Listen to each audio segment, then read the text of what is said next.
রোইজ world channel. কেমন আছো তোমরা সবাই? আশা করি অনেক অনেক ভালো আছো।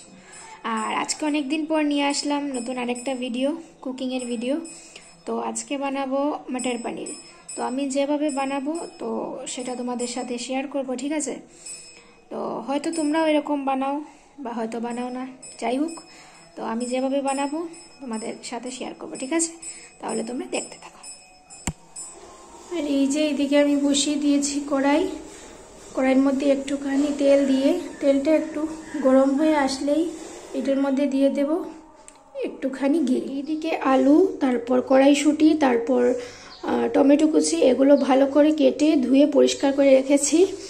আর এইদিকে কয়েক টুকরো পনির নুন হলুদ দিয়ে ভালো করে ম্যারিনেট করে রেখেছি। পনিরটা ভাজা করার সময় একটুখানি ঘি দিয়ে ভাজলে টেস্ট আর স্মেলটা খুব ভালো আসে।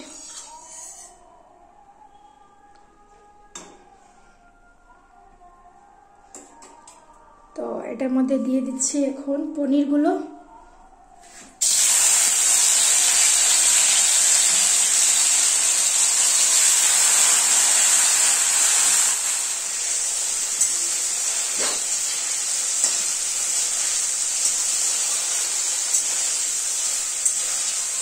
তো পনিরটা প্রায় ভাজা হয়ে এসছে, এখন আমি এটাকে নামিয়ে নেব।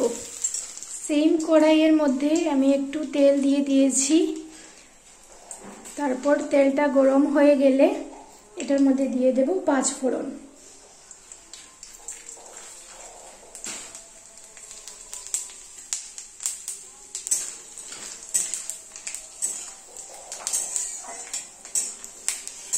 তো এখন আমি এটার মধ্যে সব সবজিগুলো দিয়ে দিচ্ছি একসাথে।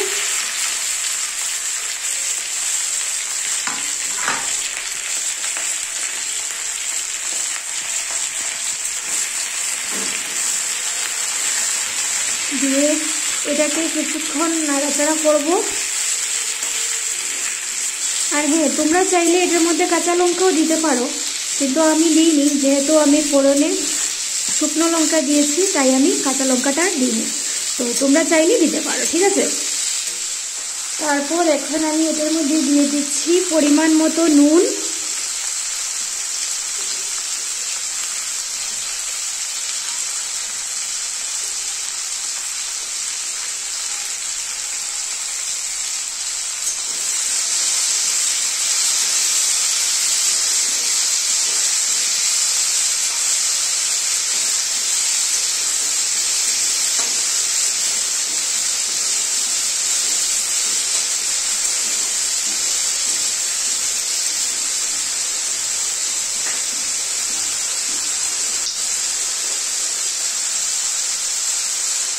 হলুদ গুঁড়ো,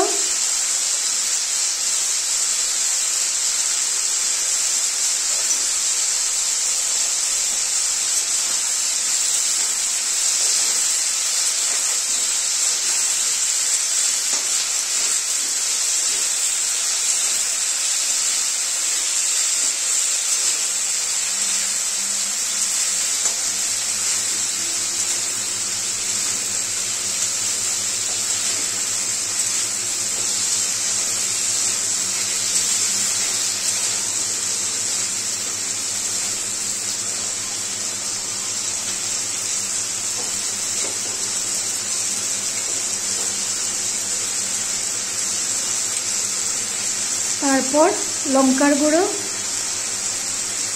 আর জিরে গুঁড়োটা আমি এখন দেব না, কারণ আমি আরেকদিন বলেছিলাম আমার একটা ভিডিওতে যে জিরে গুঁড়োটা আমি ঝোলের মধ্যে দিই, কারণ টেস্ট আর স্মেলটা অনেকটাই ভালো আসে। আর এই রেসিপিটা আমি একদম সিম্পল, কোনো এক্সট্রা মশলা ইউজ করিনি, একদম আমরা যে ডেইলি যে মশলাগুলো খাই সেগুলো দিয়েই বানিয়েছি। এখন এটার মধ্যে দিয়ে দেব পনিরগুলো।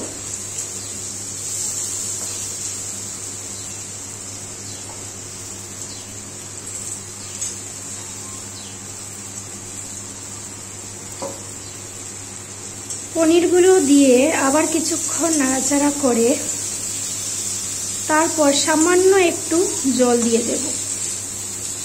তারপর এটার মধ্যে দিয়ে দেব ঝোল। ঝোলের জন্য একটু বেশি করে জল দিয়ে দেব। আগে তো ঝোলের জন্য দিইনি, আগে তো দিয়েছিলাম সাতলানোর জন্য। জানি না তোমরা কে কি বলো, কিন্তু আমরা বলি সাতলানো, তাই তোমাদেরকে বললাম, ঠিক আছে। তো আমার ভালো করে কষানোটা হয়ে গেছে। এখন এটার মধ্যে দিয়ে দেব জল।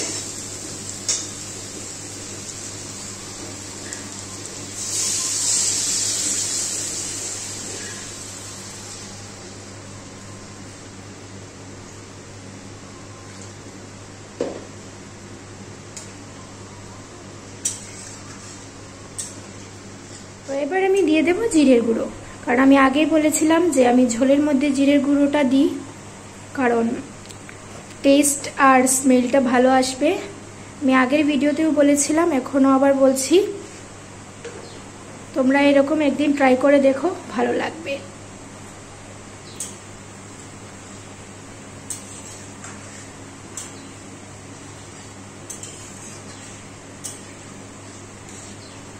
তো আমার মটর পনিরটা প্রায় হয়ে এসছে, আর কিছুক্ষণ পর তারপর এটা নামিয়ে নেব।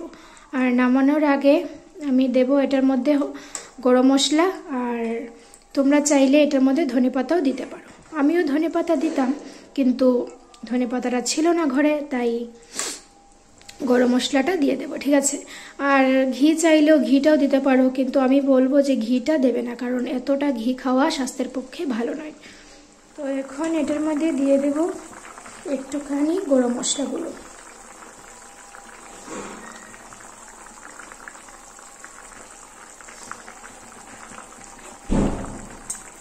তারপর কিছুক্ষণ নাড়াচাড়া করলেই রেডি আমাদের মটর পনির।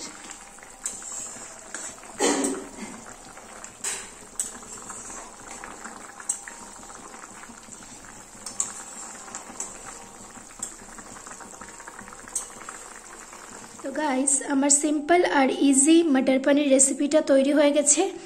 তো তোমরা আমাকে কমেন্ট বক্সে বলে দিও প্লিজ যে এটাকে দেখতে কীরকম লাগছে, ঠিক আছে।